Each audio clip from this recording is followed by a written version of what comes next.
Hello guys! Hello! This is for Capricorn. Welcome dito sa aking channel, Valerian 888. Welcome Capricorn. Alamin natin Capricorn kung anong messages, vibration, gabay energy para sa inyong lahat. This is the weekly tarot reading. Capricorn, I hope na makaresonate kayo dito. Alright Capricorn, so tingnan natin kung anong message na para sa inyo. Please comment down below if you resonated. Alright. So, meron ka ditong first 3 cards. Fellow Travelers, Ascending Mountain, Valiant Courage. Sa linggong ito, sinasabi ng baraha sa'yo na posibleng makatagpo ka ng mga tao na pare-pareho ng mindset mo. So, like for example, if you are applying for a job, new job siya, possible na sa HR or sa agency or sa company kayo magkita-kita. So, sa linggong ito, sinasabi ng baraha na makakatanggap ka ng suporta galing sa mga taong nakapaligid sa'yo. Which is, you're lucky Capricorn because yung mga taong ito na papasok sa buhay mo ay hindi ka mahihirapan makisama sa kanila. Kasi same yung goals nyo, same yung mindset nyo. Okay? So, may pag-asa. Okay? So, if you are looking for friendship, collaboration, partnership, or yung mga taong pwede talagang pagkakatiwalaan, dito sa linggong ito, sinasabi na there's incoming. Pero kung hindi pa siya darating, huwag kang panghinaan ng loob kasi darating talaga siya. Okay? So, maybe by the end of the year, 2026, 27, 28, basta, there's someone here, maybe group siya, or iisa lang, or tatlo lang, na posibleng makakasama mo sa travel mo or sa pag-ascend mo papunta doon sa tagumpay. So, keep going forward. Okay? So, sa linggong ito, this is the manifestation week para sa inyong lahat na sinasabi ng baraha na ipagpatuloy nyo lang kung ano yung ginagawa nyo. So, if ever na wala kang trabaho and plano mong maghanap ng trabaho, so go. Ituloy mo yan.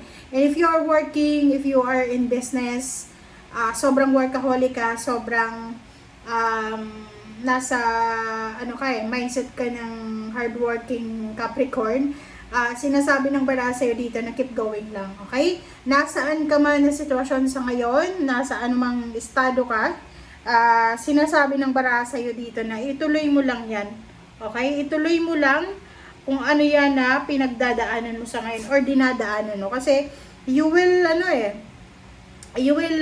go up na 'Diba? So, pataas ka na, papunta ka na doon sa sitwasyon na talagang may pagmamalaki mo. So, kailangan mo sa ngayon, sa linggong ito, nangangailangan ka ng sobrang courage, bravery, and confidence. Okay? So, kailangan mong maging matatag, maging wise ka din. Okay? Huwag tayong masyadong madala sa stress, sa pressure ng tao sa paligid natin, or ng community, or sa mundo, or sa social media. Alright, thank you. This is for Capricorn.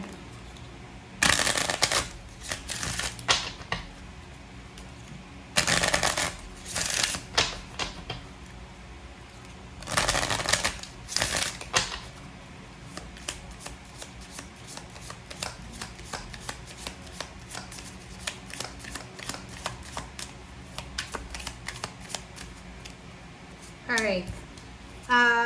Reverse na, number 24, King of Hearts. So, dito sa barahang to, so maybe, since it's reverse, sinasabi ng barahan na maybe if you are looking for partnership collaboration, medyo mahihirapan ka pa sa linggong ito.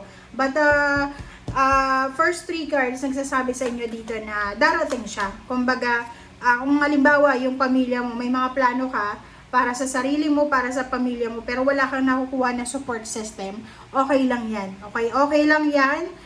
Basta sinasabi ng baraha sa'yo dito na keep going lang kasi parating na yung talagang nakatadhana para sa'yo. Love life man yan or financial success. And this is Lion. So, maganda to kasi sinasabi ng baraha sa'yo na whatever man na balita ang matanggap mo sa linggong ito, just keep going lang, okay? Be courageous, maging strong, maging courageous tayo sa lahat ng posibleng pagsubok or biyaya na darating sa atin sa linggong ito.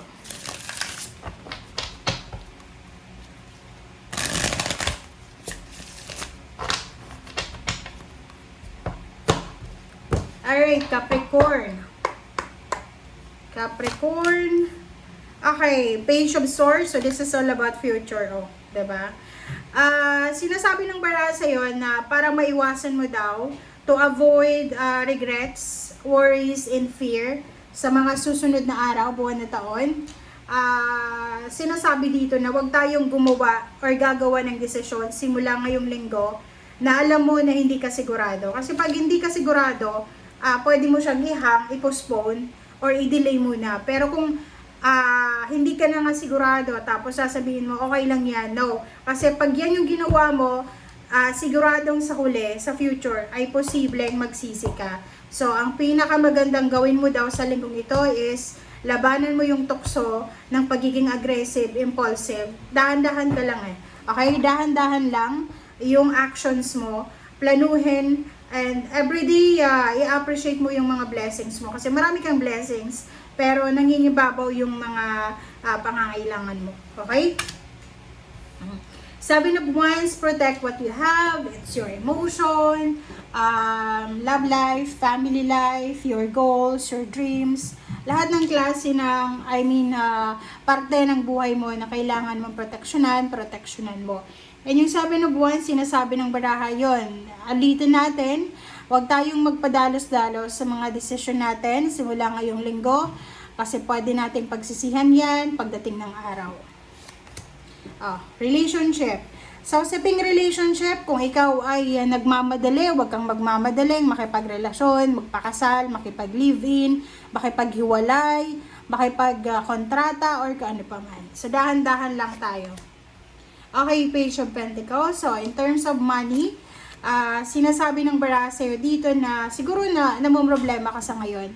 Maybe you're on the process ng parang feeling mo wala nang pag-asa. But sinasabi sa iyo ng Page of Pentacles na hindi ka dapat namumroblema sa future mo, lalo na patungkol ito sa pera or sa relationship. Kasi wala ka pang alam doon walang sino man sa atin, kahit na dito nga sa tarot deck na to okay, sinasabi ng tarot cards na yan na ito yung mangyari, ganyan, ganito. Pero hindi sinasabi yan kung future ba yan, past or present. So kaya nga, dito sa baraha mo sinasabi na wag tayong magpadalos-dalos kasi pwede kang magsisi ngayon, bukas, makalawa, or sa hinaharap. So, Page of Pentacles, just be brave na labanan yung tukso ng pag-aalala kasi parang meron ditong Capricorn na sobrang nag-iisip ng negative, hindi makatulog sa gabi, or marami kayong mga iniisip na mga bagay-bagay na hindi dapat binibigyan ng pansin. And the last card is Ace of Wands and Eight of Wands. So, sinasabi ng baraha, ihanda mo ang sarili mo kasi there's an incoming news December 2025, January 2026 onwards na posibleng magdadala sa iyo ng sobra-sobrang excitement. So, sa ngayon, kung halimbawa lang na advice ko sa inyo, since may Mercury retrograde tayo from November 9, November 9 until November 29. So, from November 9 until November 29, yan yung Mercury retrograde. Kailangan pag nagde-decision tayo, love life man yan, or kung ano pa man, lalo pag sisend ng messages, pag galit ka, kontrolin mo ang emotion mo. Okay? Huwag kang bibili ng mga cellphone, computer, or any technology, new technology na during Mercury retrograde kasi pwedeng magka-problema sa mga parts or sa kung ano pa man. And yun, ang pinaka-importante is decision making. Pag may Mercury retrograde tayo, hindi tayo dapat gumagawa ng desisyon na isipin natin na bahala na. Kasi talagang bahala ka na, magsisisi ka talaga niyan. Okay? Kaya nga, this November 9 until 29, sinasabi ng baraha sa'yo na kailangan mong mag-rest. Take a rest, reflect. Huwag tayong masyadong hard sa sarili natin. Kalmahin mo yung sarili mo. Ano man ang balita na yan, bad news, good news, chill lang, 'di ba? Kailangan natin guys na pag-aralan na kontrolin ang ating emosyon. Hindi natin dapat pag-aralan na kontrolin ang sitwasyon. Kasi unang-una, wala tayong control. Ang magagawa lang natin is yung emotion natin ang pwede natin kontrolin. So, related sa baraha mo, sinasabi ng Seven of Wands na wag tayong masyadong atat, wag tayong masyadong magmadali. Okay? Darating ang para sa'yo. Thank you guys. Bye!